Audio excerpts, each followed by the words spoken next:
তো ফাইনালি মনে হচ্ছে 8 নম্বরে চলে আসছি। আর এখন 10টা মতন বাজে মনে হয়। তো চলে আসছি, টিকিট সব কাটা হয়েছে। তো আইসে একটা বিশাল একটা খবর শুনতে পাইলি যে মানে কালনু ভ্যাসেল বন্ধ। স্থানীয়দের জন্য মানে টিকিট বরাদ্দ আছে, আর যারা দূরবর্তী তাদের জন্য সকলকে কাজে জানে দূরবর্তী কারণে এখন আইসনি 2-3 দিন, কারণ ঝড় হবে। ঝড়ের জন্য হচ্ছে বন্ধ আছে ভ্যাসেল, তাদেরকে টিকিটও দিবে, ঠিক আছে। ওটা হচ্ছে কয়ে দিলি তোমাকে 2-4 দিন পরে, কিছুদিন মানে একটা সপ্তাহ আটকে যাও, তারপরে আবার ঘুরতে আসে সাগরে।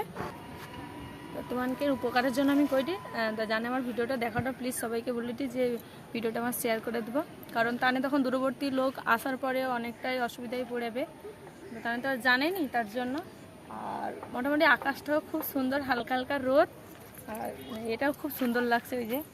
আর এখন হচ্ছে জোয়ার, তো পুরো জলে জল, বেশ সুন্দর লাগছে দেখতে। আর কেউ যদি আসতে চাও আজকের মধ্যেই আইসো, ঠিক আছে। আর প্রচুর গরম, কিন্তু প্রচুর গরম, মিউজিক্যাল এয়ার তো মানে গরমে কী করব। হ্যাঁ, আর ওই দেখো ভ্যাসেল চলে আসছে। এবারে আমরা যাবো, শুধু লোকগুলো আছে পিঁপড়ার মতো, মানে পিপিলিকা ওই রকম একটা, বেশ সুন্দর লাগে। তো চলো এবারে আমরা যাবো, কারণ মেঘও উঠছে। আর আমার মেয়ে যে ঘুরে চারধারে দেখো, এদিকে আসো, এদিকে আসো, পড়ে যাবো। তো চলো এখনকার মতো টাটা। আর আমি যে বার্তাটা দিলি প্লিজ সবাইকে বলছি, সবাই একটু শেয়ার করে দিও।